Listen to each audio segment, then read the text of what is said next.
Ketika di sudut-sudut kota, anak-anak kita menenggak ciu. Ketika sudut-sudut kota, anak-anak kita makan eksimer.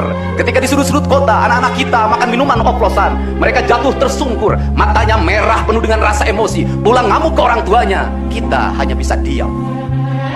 Ketika anak-anak kita menghabiskan waktu main game online sampai jam 4 pagi, tidak masuk sekolah, di rumah ngamuk, mengancam orang tuanya dengan pisau, menusuk kakeknya dengan sangkur, kita hanya bisa diam.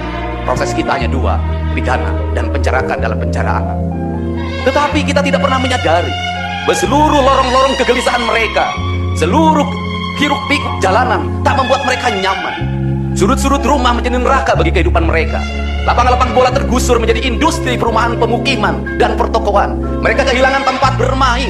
Mereka kehilangan air yang jernih di sungai sehingga bisa mereka berenang. Mereka kehilangan gunung-gunung yang indah tempat mereka bercengkrama dengan alam. Mereka kehilangan sawah yang terhampar. Yang mereka lihat adalah kebisingan dan kebisingan. Bising di jalanan karena knalpotnya brong. Bising di rumah karena orang tuanya bertengkar. Maka mereka lari dalam lorong ground gelap. Digenggamnya handphone, diambilnya obat-obat terlarang, ditenggaknya minuman dalam sebuah kelompok yang sama. Kita orang-orang yang terpinggirkan di rumah. Kita orang-orang yang terpinggirkan di sekolah. Guru-guru telunjuknya menunjuk pada wajahnya, tapi tak bisa memberikan solusi kegelisahan jiwanya. Semua orang hanya memberikan pengamatan, analisis, kajian. Itulah metodologi yang dikembangkan bangsa ini. Tetapi tidak ada yang berani mengambil solusi, mengangkat mereka di sudut jalanan, dimasukkan ke barak, dididik secara militer, diarahkan menjadi anak-anak yang berguna. Kedisiplinan militer adalah harga mati bagi kemajuan bangsa, bukan musuh. Pandangan-pandangan buruk terhadap militer adalah pandangan-pandangan orang yang takut anak-anak Indonesia bangkit, yang takut anak-anak Indonesia mencapai kemajuan. Mereka takut bangsa ini menjadi bangsa kokoh dan tegap. Mereka ingin bangsa Indonesia menjadi bangsa pemabuk yang setiap hari mabuk akan ilmu pengetahuan,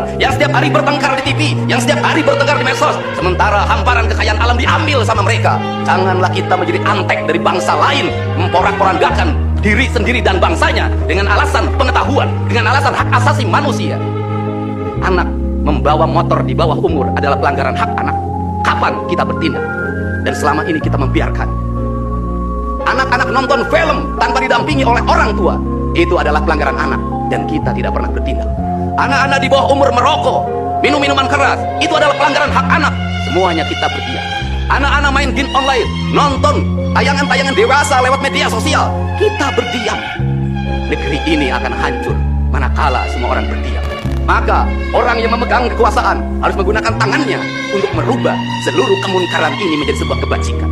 Kalau kita berkomitmen pada bangsa ini, problem anak-anak kita adalah mengkonsumsi tayangan yang bukan haknya di media sosial. Maka saya meminta peraturan pemerintah yang mengatur tentang itu segera dilaksanakan. Anak-anak di bawah umur tidak boleh mengakses media sosial yang bukan haknya. Seberapa besar pun gagasan yang saya gagas, seberapa kuat pun kekuatan yang saya bangun, saya tidak akan bisa melawan jutaan akun yang merasuki otak kiri dan otak kanan anak-anak kita. Untuk